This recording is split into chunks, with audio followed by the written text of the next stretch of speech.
A devastating residential fire in Hong Kong has triggered one of the most extensive government responses the city has seen in recent years regarding building safety and regulatory oversight. The incident, which occurred last week inside a densely populated apartment complex, resulted in the deaths of at least 151 people. It immediately raised pressing questions about structural conditions, fire prevention systems, inspection protocols, and emergency response readiness across Hong Kong's older high-rise housing blocks. Authorities have spent days assessing the site, gathering information, and preparing for a broader review intended to determine exactly how such a disaster unfolded. On December 2nd, Hong Kong Chief Executive John Lee publicly announced that the government will establish an independent committee to examine the tragedy. His remarks were delivered in English and focused on the dual need for immediate investigative action and longer-term systemic evaluation. In his statement, he emphasised that formal criminal and fire service investigations were already underway, noting that various departments had been instructed to continue their technical assessments without delay. As part of his announcement, Lee stated, "Therefore, while criminal and fire investigations are proceeding continuously, I will establish an independent committee to conduct comprehensive and in-depth review to reform the building work system and prevent similar tragedies from occurring in the future." His use of the phrase comprehensive and in-depth review signalled that the government intends to look beyond the immediate cause of the fire and toward the broader regulatory environment governing construction, building safety and oversight mechanisms. The scale of casualties has drawn attention internationally, not only because of the number of people affected, but also because of the circumstances in which the fire spread. Officials have not yet released a detailed breakdown of which floors were most affected or how many people were inside the building at the exact moment the blaze began. Fire services units have been working through multiple phases of assessment, including checking for structural vulnerabilities, reviewing the behaviour of smoke and heat movement within the building, and evaluating whether any fire containment features functioned as designed. At the same time, law enforcement teams have been conducting interviews, collecting building records, and reviewing surveillance footage to determine whether any actions or omissions contributed to the severity of the event. Authorities say that both criminal and regulatory dimensions must be explored separately, but in coordination. The decision to create an independent committee reflects the government's position that an incident of this magnitude cannot be addressed solely through standard investigative procedures. Instead, officials argue that a broader assessment is necessary to determine whether Hong Kong's building work management system requires modernisation or structural reform. While the criminal investigation will focus on potential negligence or misconduct, the independent committee will evaluate systemic issues such as building code enforcement, fire prevention requirements, approval processes for construction work, and mechanisms for monitoring possible unauthorised modifications inside residential buildings. Government departments have been instructed to provide relevant documentation to investigators, including permits, inspection histories, records of any recent construction or renovation performed within the complex, and information related to fire safety certifications. This process includes gathering data from multiple agencies responsible for building approvals, fire safety compliance, and housing oversight. The intention is to establish a clear timeline of when the building was last inspected, what findings were recorded, and whether any follow-up actions had been ordered or completed. Officials emphasise that determining the chain of responsibility is essential for understanding whether existing oversight systems functioned correctly or whether gaps allowed unsafe conditions to persist. The independent committee announced by the chief executive is expected to include specialists in fire engineering, building design, regulatory law and public administration oversight. Although the government has not yet released the committee's membership list, the administration has indicated that these individuals will operate independently from criminal investigation authorities. Their role is to analyse structural factors, regulatory frameworks and long-term safety policies, not to assign criminal liability. Officials say the committee will be tasked with producing recommendations intended to strengthen building safety measures, clarify regulatory responsibilities and ensure that similar events are prevented in the future. Residents living near the affected building continue to face disruptions as emergency teams monitor structural conditions and assess potential hazards.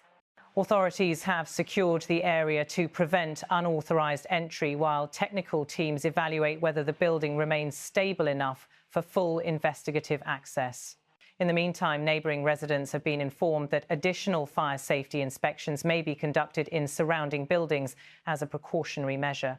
These inspections aim to identify whether similar risks could exist in other structures constructed during the same period or using similar materials and layouts. The incident has also prompted public discussion about Hong Kong's existing fire safety framework in older residential towers. Many of these buildings were constructed decades ago, before the introduction of modern safety standards. Over time, modifications made by building owners or tenants, such as subdividing units, installing additional fixtures, or altering internal layouts, have sometimes outpaced regulatory oversight. As a result, questions have emerged about whether current inspection systems can adequately monitor older structures that may contain multiple layers of historical alterations. Authorities say this issue falls squarely within the independent committee's mandate as part of its examination of the building work system referenced in the chief executive's statement. Fire Services Department personnel continue to assess the mechanisms that may have contributed to rapid fire spread, including ventilation systems, stairwell configurations, and the availability or lack of functioning fire barriers. Initial examinations have focused on whether fire doors were installed correctly, whether alarms activated as designed, and whether power systems played any role in exacerbating the emergency. Investigators have also been collecting physical evidence from inside the building to determine ignition sources, whether flammable materials were present, and how smoke travelled within the structure. Officials say this phase of the investigation is ongoing and that findings will be released once fully verified. Law enforcement teams operating in parallel are reviewing whether the building complied with all regulatory requirements at the time of the fire. This includes examining whether necessary permits were valid, whether any construction had been carried out without approval, and whether building management personnel followed legally required safety procedures. Interviews with residents, witnesses and building management staff aim to establish a clearer timeline of events and to gather information on what residents experienced during the early moments of the fire. Public expectations for government transparency remain high, particularly as casualty figures highlight the severity of the incident. Families of the deceased have been awaiting formal identification and updates from authorities regarding the status of ongoing recovery operations. Officials have expressed condolences to the families affected, but have stated that the focus at this stage remains on investigative accuracy and structural assessment. Authorities have acknowledged the need for detailed communication as the investigation moves forward, and government departments are preparing to provide periodic updates as more verified information becomes available. The independent committee's establishment marks the beginning of a broader government review aimed at understanding whether Hong Kong's building regulation systems require significant reform. The chief executive's statement indicates that the review will not be limited to the specific building where the tragedy occurred, but will extend to the city's wider framework for managing construction, renovation, inspection, safety, enforcement, and long-term oversight. Experts expect the committee to examine whether current rules governing high-density residential buildings are sufficient for modern safety demands, given the city's evolving housing landscape and the complexities of its older structures. Officials have pointed out that Hong Kong's fire safety regulations have undergone changes in past decades, but that older buildings are often governed by earlier standards that may not fully align with modern expectations. Part of the committee's work may involve identifying regulatory inconsistencies and suggesting measures to bring older structures closer to current safety benchmarks. This could include recommending more frequent inspections, updating building material requirements, or strengthening procedures for detecting unauthorised internal modifications.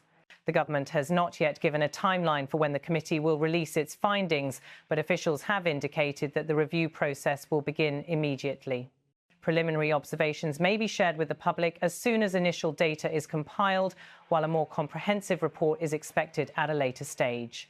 Authorities say the goal is to ensure that all relevant technical, structural and regulatory factors are thoroughly analysed before any policy changes are introduced. Emergency teams remain active at the site, continuing to secure the area and assist investigators. Structural engineers are working to determine whether any sections of the building require reinforcement before further analysis can be conducted. Fire services personnel are inspecting areas that were previously inaccessible due to heat damage or debris. Their findings will contribute to a final determination of how the fire progressed through the building and what factors influenced casualty levels. Officials have stated that they will continue to provide updates regarding both the criminal investigation and the fire services assessment. These findings will be released once confirmed and will form part of the broader evidence base available to the independent committee.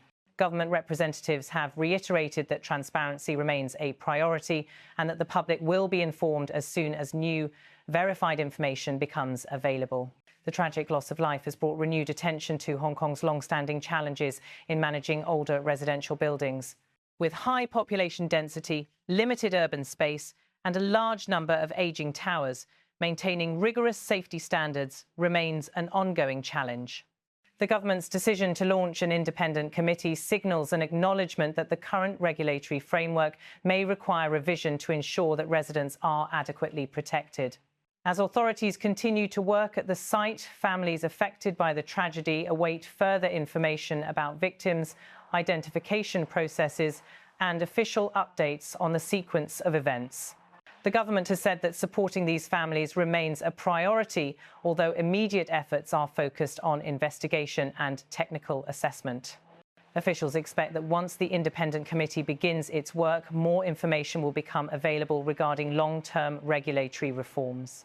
With criminal and fire investigations ongoing, the establishment of the independent committee marks a significant step in Hong Kong's response to the disaster. The city's leadership has indicated that the findings of all investigations, criminal, technical and systemic, will guide future policy decisions. These decisions are expected to address issues ranging from building code enforcement to long-term safety planning for ageing residential infrastructure. As the review begins, the central question for authorities remains how a fire of this scale was able to cause such extensive loss of life and whether systemic failures contributed to the severity of the tragedy. Officials maintain that determining the cause and identifying structural or regulatory shortcomings are essential steps toward preventing similar incidents. The government has pledged to release further information as investigations progress. For now, emergency responders, law enforcement personnel and technical experts remain focused on gathering and analysing evidence from the building.